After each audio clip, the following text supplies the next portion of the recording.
everybody. I'm also 50. So for all you millennials, I wanted to, well, for everybody, not just millennials, share with you some of the lessons that I have learned on the road less traveled.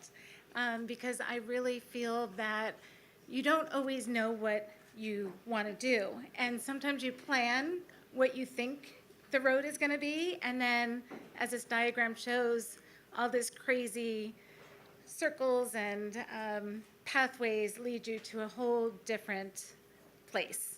So I love to expect the unexpected. I always find when I have expectations, that's when I'm most disappointed. So I think not having any expectations and expect the unexpected. And I truly believe that when you step out of your comfort zone, that's where the magic really happens. That when you do something that feels uncomfortable, like standing up here tonight, although I do love public speaking.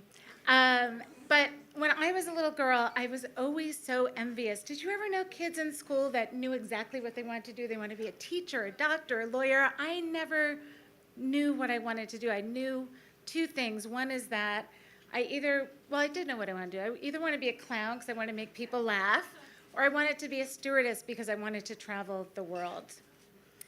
And these were my two wishes as a little girl. And I almost went to clown school in my 20s. It's still a dream of mine.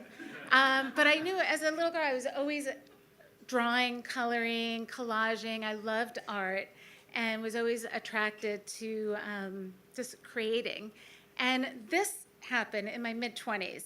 I didn't go to school for art or design. I started doodling on Post-it notes and napkins, and out came these really funny comic-style girl faces that I ended up beading. I was working at Bloomingdale's and had a trip to India and worked with this manufacturer who made beaded accessories for me.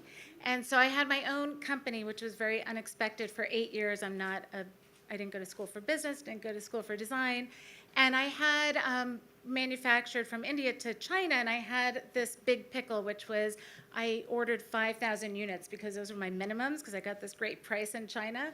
So I had a $20,000 order, and I didn't have any sales.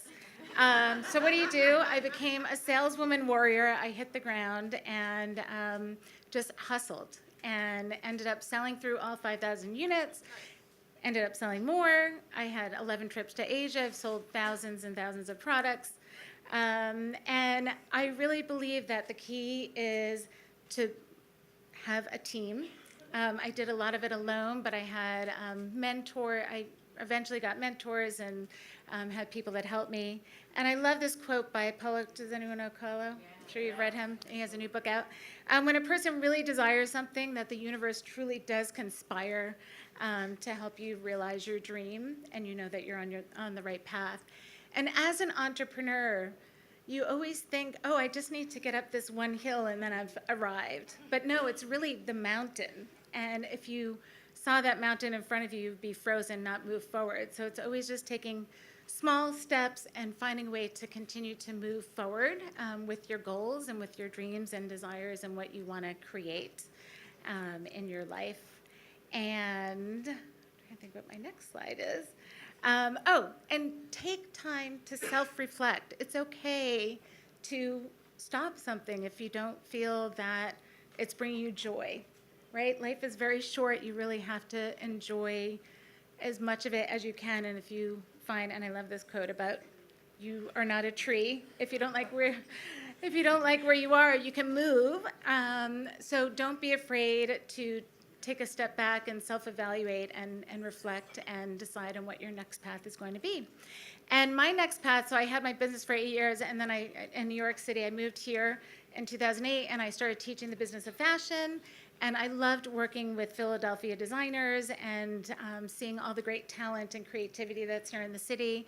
And for the past 7 years, I've been running the Philadelphia Fashion Incubator, and it's been so incredibly rewarding and fun being able to take my experience as an entrepreneur and now work with our designers and really help to rebuild, and these are some of our wonderful designers, really helping them build, scale, and grow their companies right here in Philadelphia. So thank you so much.